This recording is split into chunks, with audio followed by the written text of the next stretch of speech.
Welcome, students.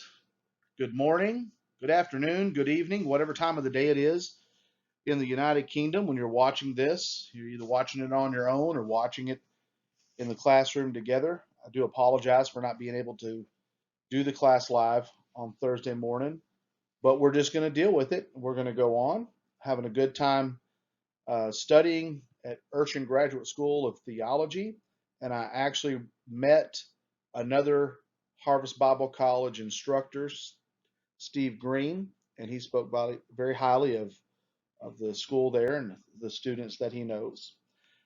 This lesson, lesson 6, is going to be talking about building successful teams and organizations.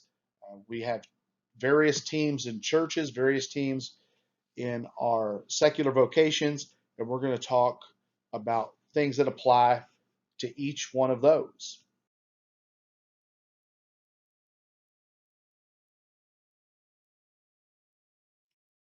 So the first thing we want to talk about is, do we even need teamwork? And do we still need teams? Do people still work in teams? Rain says that it's clear that young entrants in the workforce, and all of you listening to this would classify as being young entrants in the workforce. You guys are comfortable communicating through technology just as much as you are comfortable communicating face to face, and maybe even more comfortable communicating through technology. It was very interesting to me many years back. We were doing some budgeting at the house, and one of the things that we did was we decided, and it was kind of impersonal, to text. My wife felt like, if you can text, you can talk. So to cut down on the bills and to kind of, to be more personal, let's talk to each other. She took the texting off of our phones. I know. Oh my Lord, what would we do without being able to text? And my son, who is now 21, he was probably 15 or 16 at the time. He still wouldn't talk. He was dating a young lady, and even though we didn't have text on the phone, he figured out a way, because she had an iPhone, that he could just communicate with her through Facebook Messenger. He would have rather typed and communicated with her through Facebook Messenger than to talk with her. And I remember he was going out of town one weekend, going to stay at a friend's house. And as I was taking him, we were leaving to leaving the house to go. He runs back real quick. He says, "Oh, hold on, just 1 second," and he runs back into his room. And then within just a minute or so, he comes back out. And I said, "What were you doing?" He said, "Oh, I was sending a message to his girlfriend that he was going to be gone for the weekend." And I said, "Why didn't you just call her?" And he said, "Oh, well, calling is just so inconvenient." And that was so strange to me, that talking to someone through the phone could be considered an inconvenience. But that is just the culture of society, and the culture of your generation specifically, is that you would rather communicate through technology as much as talk to someone face to face, if not even more. And then we couple with that families are smaller. Families are having one children. Many of you maybe just come from a single child family. And then when we grow up, we are geographically distant from our extended families. And all of these lead to an increased tendency toward individualism. And certainly there's nothing wrong with being an individual and individualism. However, research still indicates that collaboration nearly always yields a superior outcome compared to individual efforts. And that's on page 166 toward the bottom of the page. Yet research clearly indicates that collaboration nearly always yields superior outcome compared to individual efforts. And you will need to know that for the quiz. This is the old saying, two heads are better than one. When you collaborate on something, you seem to be able to flesh out ideas that you may not have seen on your own. Teamwork and clear communication are indispensable in modern global organizations. Think about in church. One person cannot do it all in church. You've got to have teamwork. That's why, especially when the congregation grows, you may have a team of pastors, a senior pastor, a pastor, an assistant pastor. You may have a pastor that's over student ministries or a pastor that's over children's ministry, pastors that are over music ministries. You've got to have teamwork. This is totally a biblical concept, even from the Old Testament, when Moses' grandfather looked at him and said, "Look, you're working yourself to death. You need a team. You need to look out here and establish some elders who are going to be able to help you govern and manage this great nation of Israel."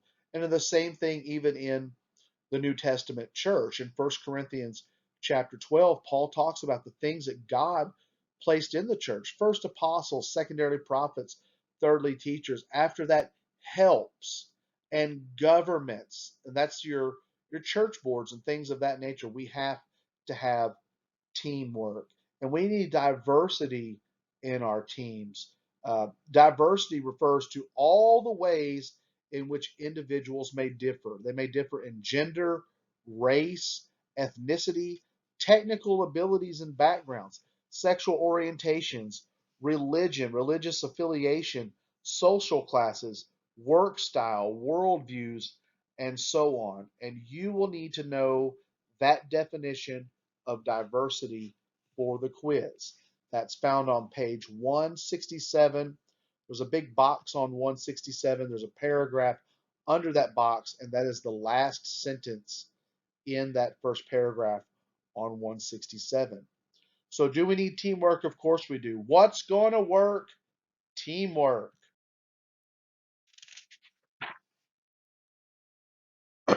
Raines talks about in a 2008 study that there were different types of teams that work best together. You've got genius teams, improv teams, virtual teams, and foresight teams. And notice that that is for FOUR, not for FORE, like foreknowledge or knowing something that has it. It's not people that have sight of something before it happens. This is for, and we'll discuss what that is in just a second. So, genius teams. Genius teams are small teams of brilliant employees who benefit from a lot of close contact with each other while working together. Then you have your improv teams. They're highly adaptable and they adjust well to changes in circumstances. And the members of that team may be interchangeable and they can tag team as necessary. And that makes me think of the comedy show Whose Line Is It Anyway, where they could tag team in and out and just work together in improv comedy. Virtual teams. This is something you're really looking at in the 21st century. These are internet based teams. They may not be even in the same building, they may not even be in the same country, but these are internet based teams and they come together from anywhere across the globe. But they hardly ever really meet in person. And then finally, there is the foresight team. That these are people that take a specific four-step approach to decision making. What they do is they define the problem, then they brainstorm the situation, they sift out and kind of filter out what's the best solution, and then they carry out those plans. And any one of these teams, they may shift from one type of team to the next, depending upon how they best feel to meet the deadlines or whether they're focusing on change or just to accomplish the task. And managers may not always be able to build the team they want from the ground up. They may not be able to build their team from scratch. There could be employees, there could be church members that were there when they came on board. So it's helpful for the managers and the leaders to take the time to learn how each member of the team communicates and how the team prefers to work together as a whole. And that is called meta communication. And Rain says on page 169 that meta communication occurs when people communicate about how they communicate. I often joke in government work, we have a meeting to talk about the meeting. So meta communication is communicating about how you communicate. This information can avoid misunderstandings and attribution biases that often occur when one communicates with someone whose preferred pattern or method of communication is different from his or her own. So we've got to talk about how do we communicate with one another in our organization. So let's talk about how teams think and communicate. One of the most important factors in team functioning is the ability to think like a team. This is team cognition. We've got to work, we've got to think, we've got to be a team.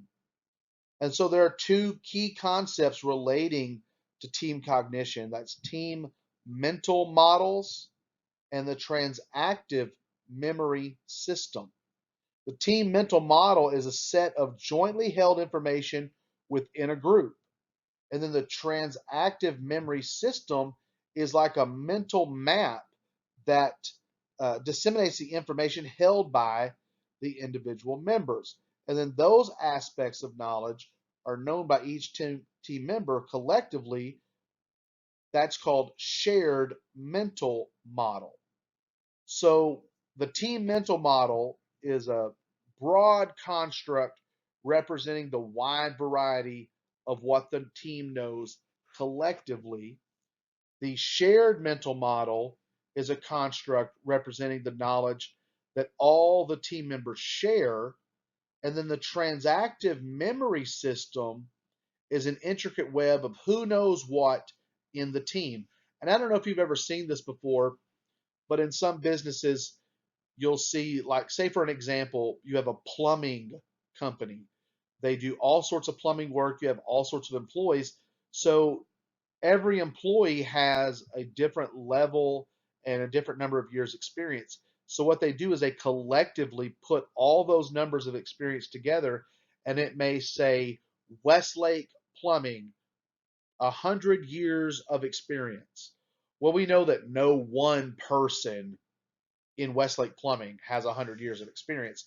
What they're saying is that collectively that group has 100 years of experience. And so they build from that. Who knows what? What does the group know as a whole? What do each individual members know? And who does what individual task?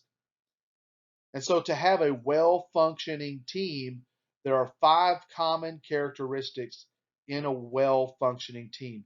They've got to trust one another. They engage in unfiltered positive conflict about ideas and strategic directions.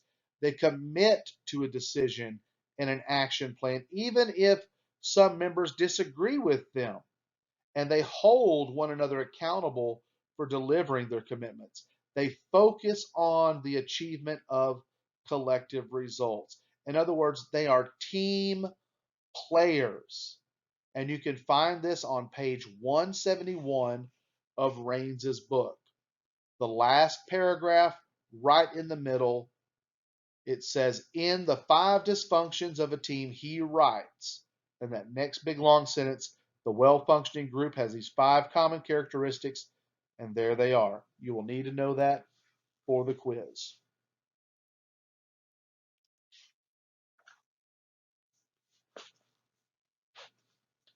So, how do we put together a team? What are the phases of teamwork? If we're going to have a good team, how do we do this? The phases of putting together a team are called forming, storming, norming, and performing. Forming, storming, norming, and performing. You'll find those on page 173 toward the bottom paragraph of the page under the title Phases of Teamwork.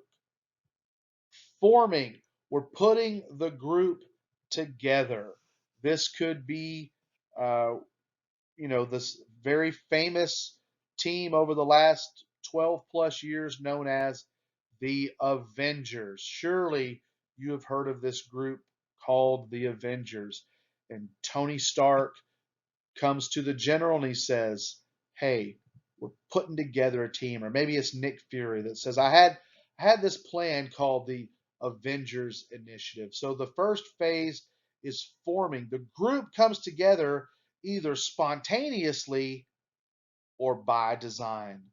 The group members hardly know one another, and they're kind of in that honeymoon phase of the relationship. Individually, they strive to hide their flaws, and they behave more formally until they slowly get to know each other.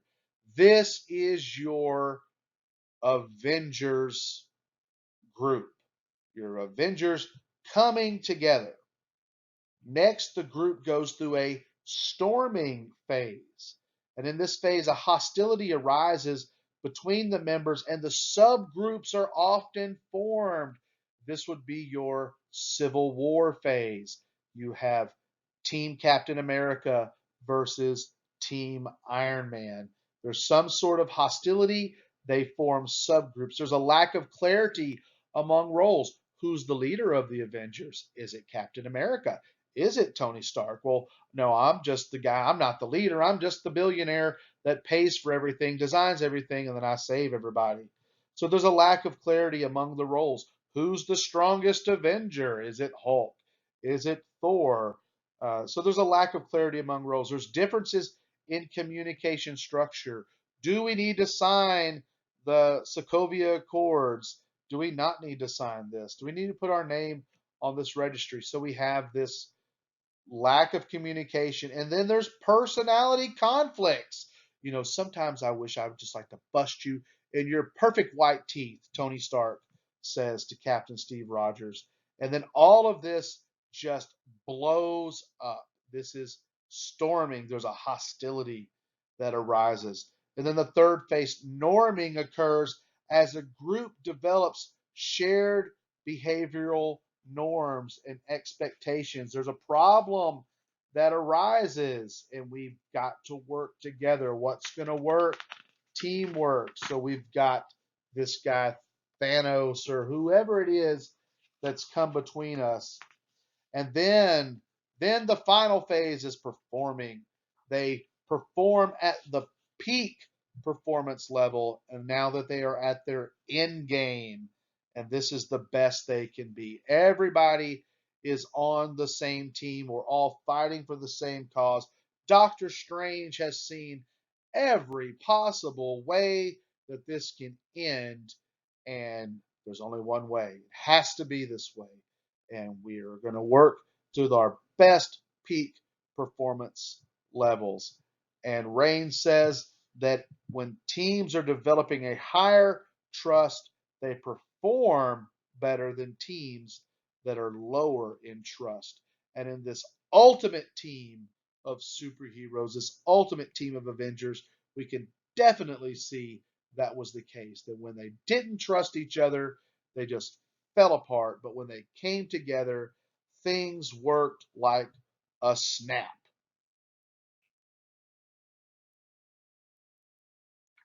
But of course, in any team, there's going to be conflict. We've said this over and over again, even in the church. Conflict is inevitable. And a lot of times, this conflict arises because there's an unequal division of labor. Some people just aren't working like other people are.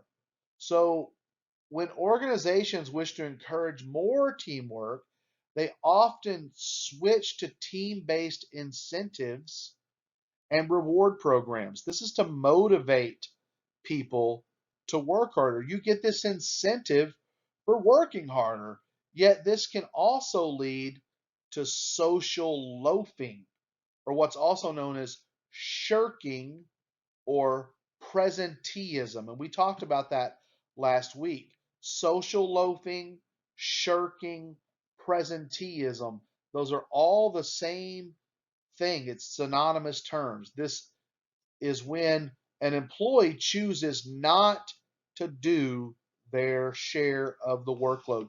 They are the mediocre employee.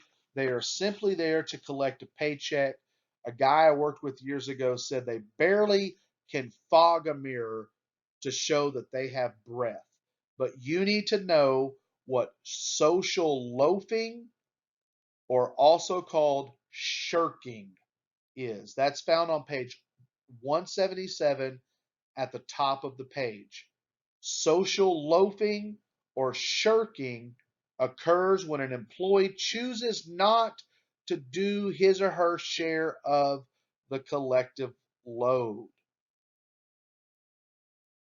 But positive conflict is important for the health of teams and organizations. Notice I said positive conflict.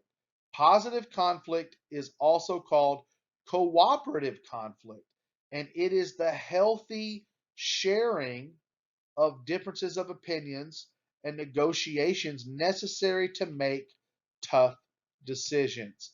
That is about middle ways on page 177. It's in the second paragraph, second line on page 177, and you will need to know that for the test. You will need to know what positive or cooperative conflict is. And we need that in business organizations. We also need that in the church because we have differences. Even in our oneness organizations, we have differences about various ideas, and we need to talk these things over and have positive cooperative conflict.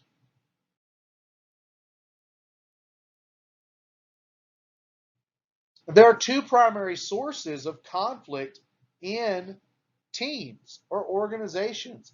They are relationship conflict and task conflict. Relationship conflict stems from non structural conflict that comes from a lack of rapport or personality conflicts. There's a failure to communicate between people, or you just have got personalities that clash which, with each other. And then the task conflict occurs when the group disagrees about the best way to accomplish a task. But the interesting thing is that teams with high level of gender and ethnic diversity, they exhibit more conflict. But the effect of that conflict can be good or bad depending upon the way those conflicts are managed. And you will need to know that for the test. That is the bottom line, the bottom sentence in the first paragraph on page 179.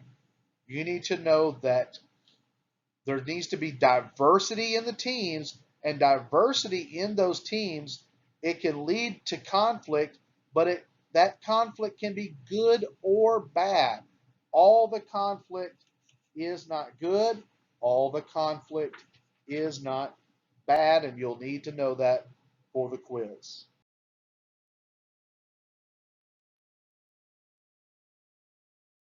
So let's talk about building or rebuilding corporate culture. And this definitely applies to the church. As we've mentioned before, each church congregation has got its own culture. And when you think about the New Testament church, there was definitely this culture clash in the church.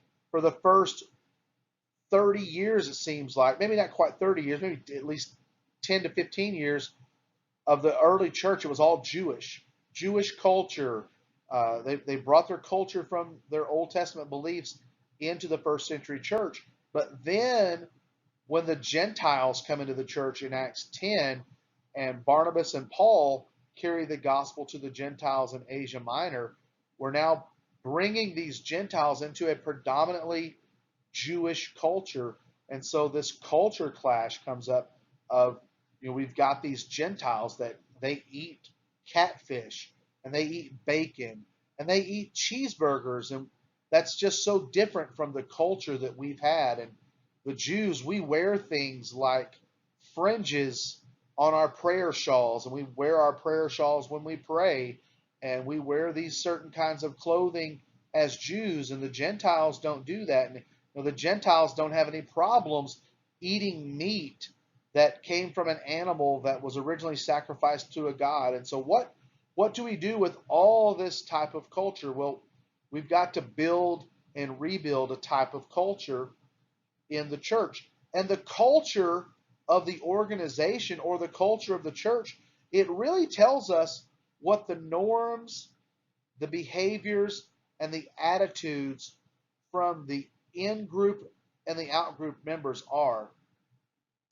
You don't really even have to preach holiness standards for people to know what the normal culture and behavior of that church is. You think about, what do people associate with Pentecostal apostolic holiness churches? Of course, it's the way we look and the way we dress, especially you women. You women are the flagship. I mean, you are the banner of the Pentecostal culture. And that's why you run into things like when you're inviting people to church, they want to know, especially if they're a female, right off the bat, well, do I have to dress a certain way to attend a church service there? They understand that that is the culture of the church. Whether we preach those things or not, they can see them, and they can see that that is the culture. It is the norm of our church. And there are four conflict styles associated with culture, and these also apply with church. You have integration, which occurs when there are different groups, and neither one of those groups merge together or dominate the other. In the United States, and I don't know how it was in the United Kingdom or how it is in the United Kingdom, but you can think about this as a way of, like in the education systems here in the United States. In the 1960s, it was more the norm to have a predominantly, if not all, Black or African American school. And then you had an all or predominantly white Caucasian school. So one school was on one side of town, one school was on the other. And the school system said, no, that's not right. We need to integrate these. So you have a mix of different ethnicities into this culture. So then you also have assimilation. Assimilation occurs when the culture of one organization dominates and replaces the original culture of that organization. You also have separation, and this occurs when there's little or no cultural change in the organization, and then each of those cultures just really don't have anything to do with each other. This, in the church, we think of this as disfellowship. We don't even have anything to do with each other. This is church splits or what have you. Then you have a deculturalization, which occurs when the people in one organization or within a subunit of the organization reject the culture of the acquiring company, but realize that their old cultural behaviors and belief no longer work well in the new organization environment. This is people that just won't adapt to new culture. There was a song in probably the late 1980s, maybe the early 1990s. I think more it was the late 1980s. About in the 1960s, there was a group, this culture that was called the hippie movement in the United States. And that when the hippie movement faded out, a lot of those hippies didn't know how to change to the way the culture has changed. And so there was a song about this old hippie, and he didn't know what to do. He didn't know whether he should hang on to his old ideas or should he change to the new ideas. And we see this like in technological cultures. You've got people that are of certain age groups that they don't move with the times, and they know that they're stuck. They just don't know what to do. They can't take that step into a cultural change. And then you have and acculturative stress. That is stress that occurs when a culture change confuses and frustrates uh, just people that and the people in the organization or in within culture itself. They're just so stressed out about, I can't handle that the culture has changed. And so on page 187, Raines tells us that culture changes in organizations, and this also applies in the church. Culture change needs to come from the top down. It needs to come from the executive level and flow down, but it's got to be received and buy-in by the employees at all levels in order to be truly successful. And that's on page 187 in the first paragraph at the second sentence. Culture change needs to come from the top down. You need to know that in an organization, it needs to come from the executive down. And that's the same thing in a church. If there's going to be a culture change in the church, it needs to come from the leadership down. And I've mentioned this before that you can really tell the culture of a church, the pastor of the church affects the culture of the church. If you've got a pastor that's very demonstrative in worship, typically you're going to have a congregation that is also demonstrative in worship. If you have a pastor that focuses a lot on prayer or gifts of the Spirit, that type of culture is going to flow from the pastor, from the leadership down into the congregation.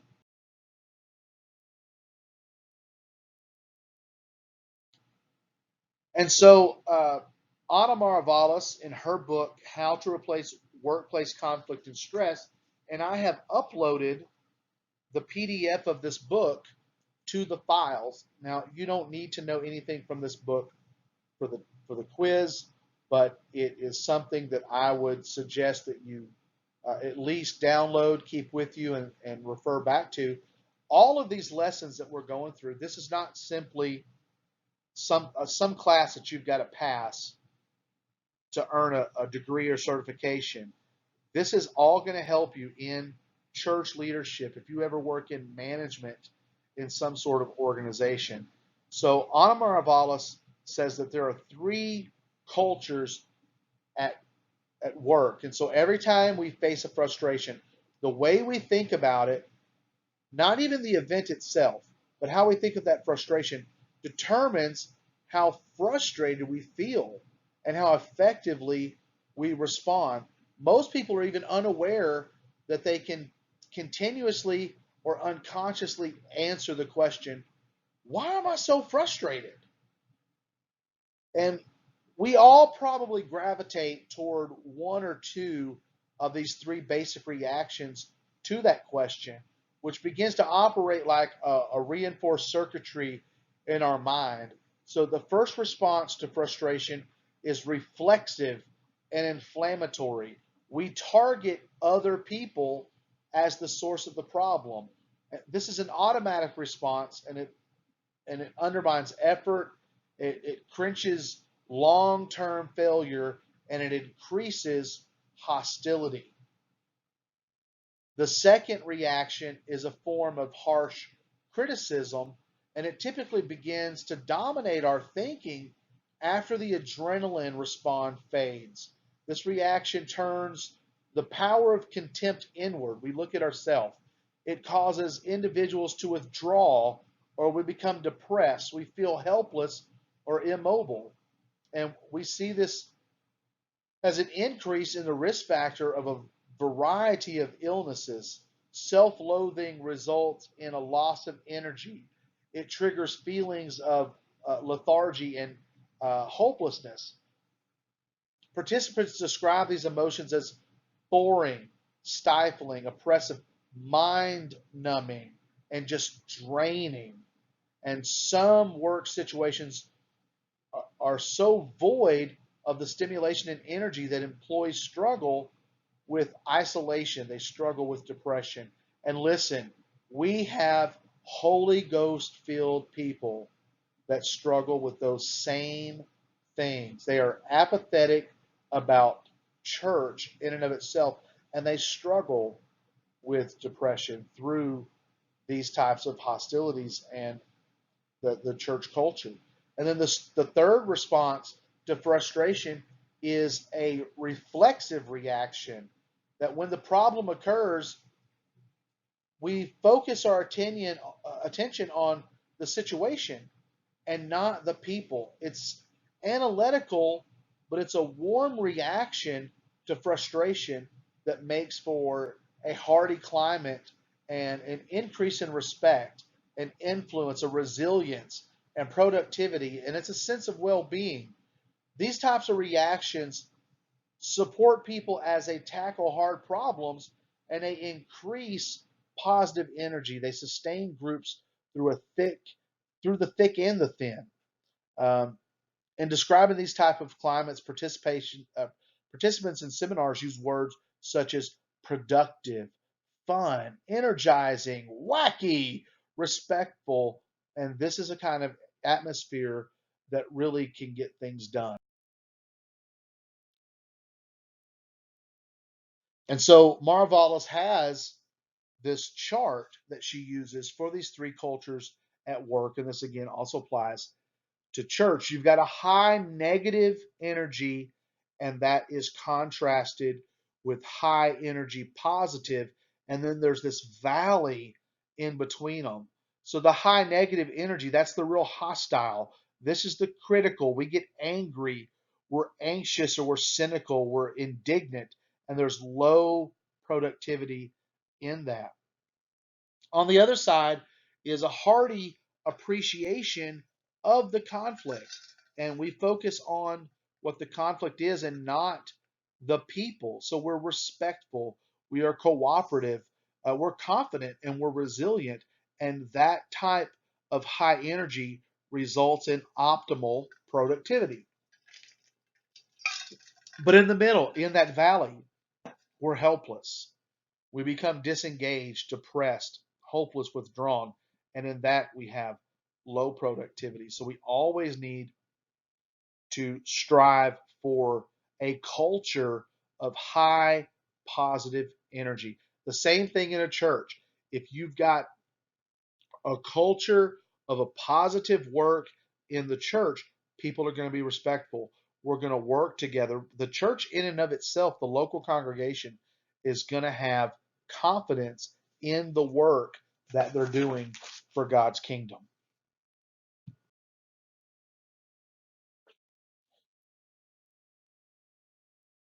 But of course, in any team, there's going to be conflict.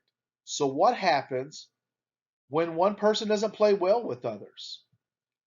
Uh, One of the first strategies should be to work with that employee one on one. We've got to try to diagnose the source of the problem and then collectively develop a plan for improvement. So when someone's not working well with everybody else on the team, let's figure out what's going on, what's causing the source of this problem, and then let's work together. If that doesn't work, and this is all like the steps we've talked about in other lessons, you go to the person. Then if that doesn't work, you get somebody from the outside, you get coaching from an outside source. Consider bringing in an executive coach to help the employees set goals, track progress, spur a change.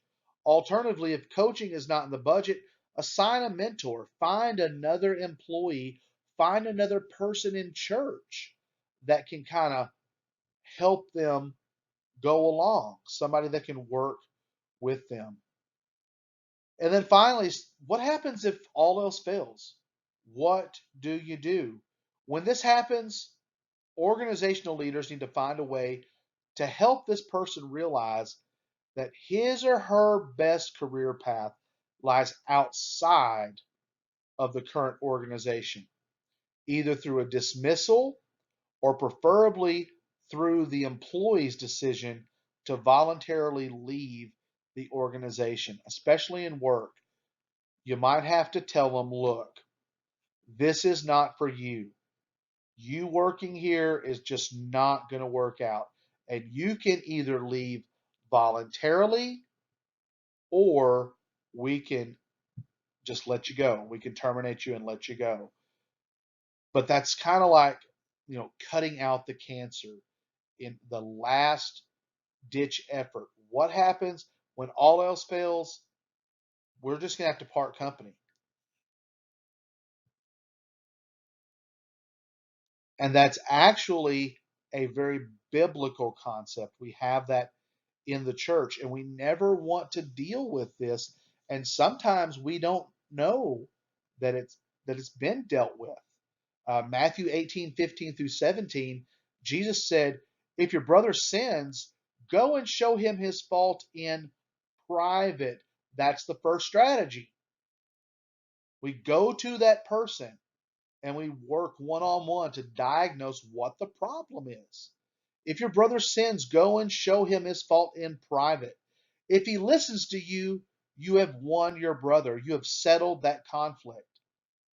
But if he does not listen to you, take one or two more with you, coaching, so that by the mouth of two or three witnesses, every fact may be confirmed. So that's your form of coaching. The first one was one on one. Go to him in private, talk to him. If that doesn't work, take some elders, take two or three with you. Coach, let's work this out. But then, if he refuses to listen to them, tell it to the church. And if he refuses to listen to the church, let him be to you as a Gentile and a tax collector. You've got to disfellowship that person. And I know that that is extreme, and we don't ever like to think about that, but it is very, very biblical. And it may be things that have happened that you don't even know about. Uh, just that there may have been an issue in the church and someone went to them, they went to the elders, they went to the pastoral staff, the church board, and the next thing you know, you just you don't know what happened to this person. Well, it's because they have been told from the leadership it may be best for you to attend a different congregation. And you say, I've never heard of that. Well, believe me, it happens. Paul taught the same thing in 1 Corinthians 5:11 through 13. And I'm glad Paul taught the same thing because he got it from Jesus. And we're all teaching Jesus' doctrine. So 1 Corinthians 5:11 through 13, he says, "But now I have written to you not to keep company with anyone named a brother who is sexually immoral or covetous or an idolater or a reviler or a drunkard or an extortioner, not even to eat with such a person." Now, how often do we follow that? "For what have I to do with judging those also who are outside? Do you not judge those who are inside? But those who are outside God judges. Therefore, put away yourselves the evil person." And that is something we definitely don't ever want to think about, but it is biblical. In the last ditch effort, if they just won't listen and it's causing a trouble in the congregation, Jesus and Paul said, you've got to cut that cancer out. You've got to put them away. And that is the most extreme thing in disfellowship.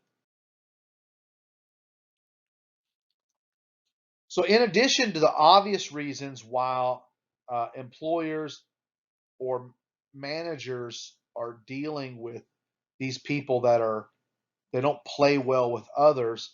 Another thing is to just simply look out for people who Raines calls snakes in suits. Now, in the church and in more biblical stuff, we can think of this as wolves in sheep's clothing.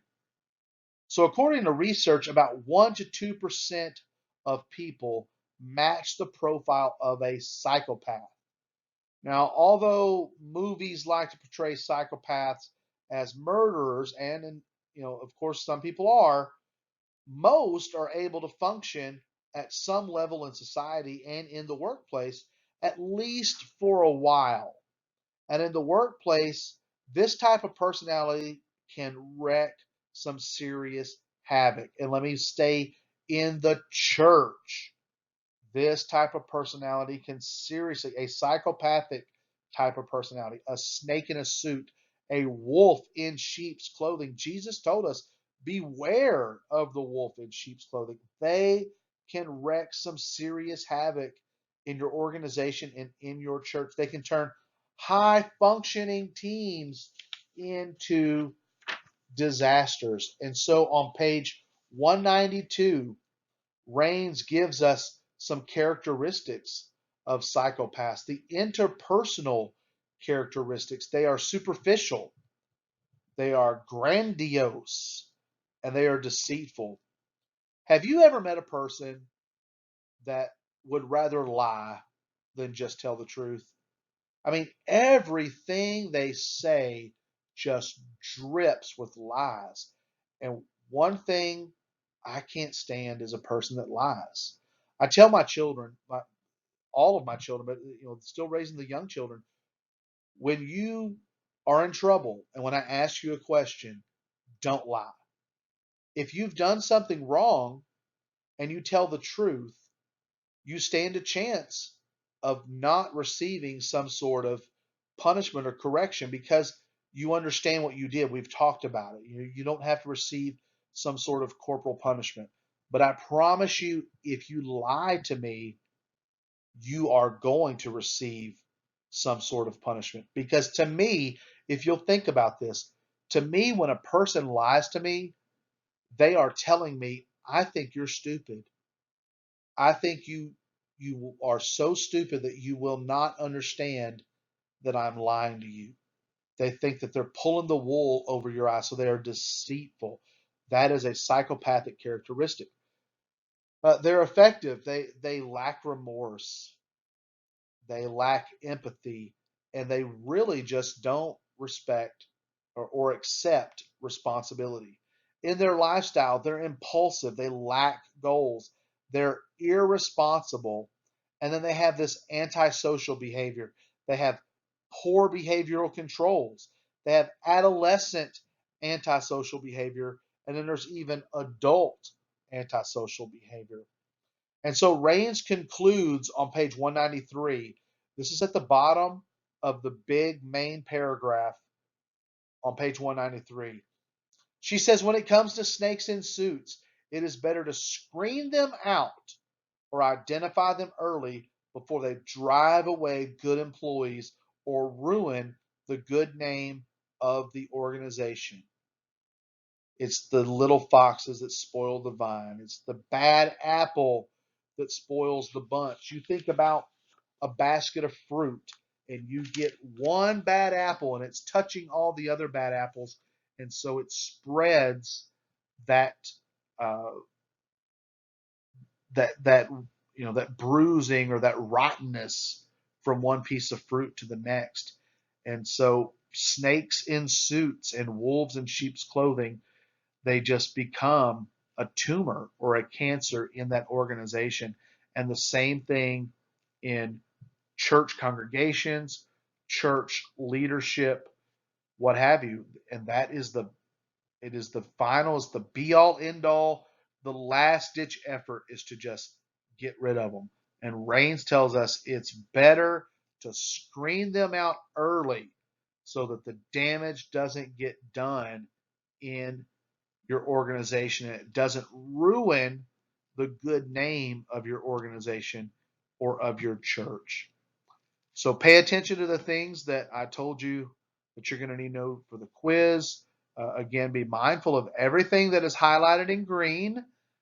Kermit the Frog said it's not easy being green, but if you'll pay attention to what's green on these slides, I think you're going to find that taking the quiz will be a lot easier. Pay attention to what the questions are asking you. I know there was some confusion on one of the questions last week, but when I went back and I looked at the question and I said, I see what they're doing. They're not looking at what the question was really asking. So the correct answer was right on the quiz. You just pay attention to what the question is asking, and you're going to do well. Remember to make your forum post, get those in. Again, I greatly apologize that we were not able to do this live. Hopefully, this will be kind of a break for you guys from having to meet on Thursday, unless you just want to get together and meet collectively, those of you that are in Scotland. But until next week, when I'm back in Arkansas and we can meet live on Thursday morning, I bid you farewell and I tell you, God bless you, and I pray that you do well in your studies. God bless.